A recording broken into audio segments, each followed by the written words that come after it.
Hi all welcome back. അപ്പം ഇന്ന് പണിക്കാരുള്ള ഒരു ദിവസമായതുകൊണ്ട് തന്നെ ചപ്പാത്തിക്കുള്ള മാവൊക്കെ കുഴച്ച് പരത്തിക്കൊണ്ടിരിക്കുകയാണ് കേട്ടോ. അപ്പം മക്കളെ പറഞ്ഞു വിട്ടിട്ടാണ് കേട്ടോ ഞാനിത് പരത്താൻ വേണ്ടി നിന്നത്. മക്കൾക്ക് ഇന്ന് പോകാൻ നല്ല ഇൻട്രസ്റ്റ് ഒക്കെ ഉണ്ട് കേട്ടോ. നാളെ പൊങ്കലായതുകൊണ്ട് തന്നെ തലേ ദിവസം നല്ല പരിപാടികളൊക്കെ ആയിരുന്നു സ്കൂളിലൊക്കെ.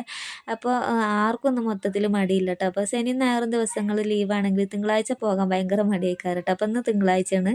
ഇന്ന് അവർക്ക് ഒരു മടിയില്ലാതെ പോയിട്ടുണ്ട് കേട്ടോ. ചപ്പാത്തി പരത്തൽ അവിടെ നിർത്തിയിട്ട് ഞാൻ ചുട്ടെടുക്കാൻ വേണ്ടി വന്നു കേട്ടോ. അപ്പോൾ ചപ്പാത്തി പരത്തൽ ഇനി നാത്തൂനേക്കാറ്. നാത്തൂന് കുട്ടി കരഞ്ഞിട്ട് അകത്തേക്ക് പോയിട്ടുണ്ട്. ഓളെ സമാധാനമാക്കിയിട്ട് വരും കേട്ടോ. അപ്പോഴേക്കും നമുക്ക് കുറച്ച് ചപ്പാത്തിയൊക്കെ ചുട്ടെടുക്കാം. അപ്പുറത്ത് ഞാൻ മുട്ടക്കറി ആട്ടോ ഉണ്ടാക്കുന്നത്.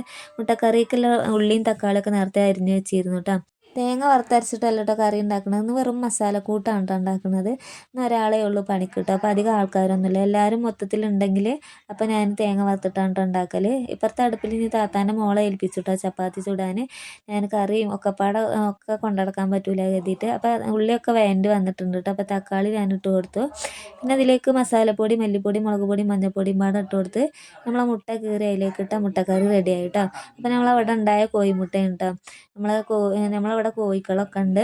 അപ്പോൾ ഇവിടുത്തെ കോഴിക്കളിട്ട മുട്ടയാണ് കേട്ടോ. അപ്പോൾ നമ്മൾ ഇങ്ങനെ ഉണ്ടാകണതൊക്കെ ഇങ്ങനെ എടുത്ത് വെക്കലൊന്നുമില്ല കേട്ടോ. അപ്പോൾ കറിക്കൊക്കെ എടുക്കലാണ്. പിന്നെ ഒന്ന് പണിക്കാരുള്ളത് കൊണ്ട് അത് ഉപകാരമായി കേട്ടോ. കുറച്ച് മുട്ട ഉണ്ടായിരുന്നു. അപ്പോൾ അതുകൊണ്ട് നമുക്ക് ഒരു ഉപകാരമായി. ഉള്ളി വഴറ്റാൻ നോക്കുമ്പോൾ കറണ്ടി ഒന്നും കണ്ടില്ല കേട്ടോ. അപ്പോൾ ഒക്കെ മൊത്തത്തിൽ കഴുകാനിട്ടിട്ടുണ്ട്. അപ്പോൾ കിട്ടിയ കറണ്ടി എടുത്തിട്ട് ഉള്ളി വഴറ്റാൻ നോക്കിയതാണ്. അങ്ങനെ ഇതാക്കണ കട്ടൻ ചായ വെക്കാൻ കേട്ടോ. കുറച്ച് കട്ടൻ ചായ മതി കേട്ടോ. അപ്പോൾ ഇതാക്കണ മുട്ടക്കറി ബോക്സിലാക്കി അടച്ച് വെച്ചിട്ടുണ്ട്. അപ്പോഴേക്കും നമ്മളെ കട്ടൻ ചായയും തിളച്ച് വന്നിട്ടുണ്ട് കേട്ടോ. അപ്പോൾ കട്ടൻ ചായക്കുള്ള പൊടിയും പഞ്ചസാരയും ഇടാണ്. പൊടി ഇടുമ്പോൾ എനിക്ക് കുറച്ച് ഏറി പോകുമോ എന്നുള്ളൊരു പേടിയൊക്കെ ഉണ്ട് കേട്ടോ. എനിക്ക് കുറച്ച് കട്ടൻ ചായ വെക്കൽ അറിയില്ല. അപ്പോൾ ഇവിടെ ഒരുപാട് തോനെ വെച്ച് വെച്ച് ശീലമായതിന് ശേഷം കുറച്ച് വെക്കുമ്പോൾ എനിക്ക് ഭയങ്കര ബുദ്ധിമുട്ടാണ് കേട്ടോ. പൊടി ചിലപ്പോൾ ഏറാനും കമ്മിയാവാനൊക്കെ സാധ്യത ഉണ്ട്. ഇപ്പം എന്നാൽ ഏതായാലും കറക്റ്റ് അളവിന് കിട്ടിയിട്ടുണ്ട് കേട്ടോ.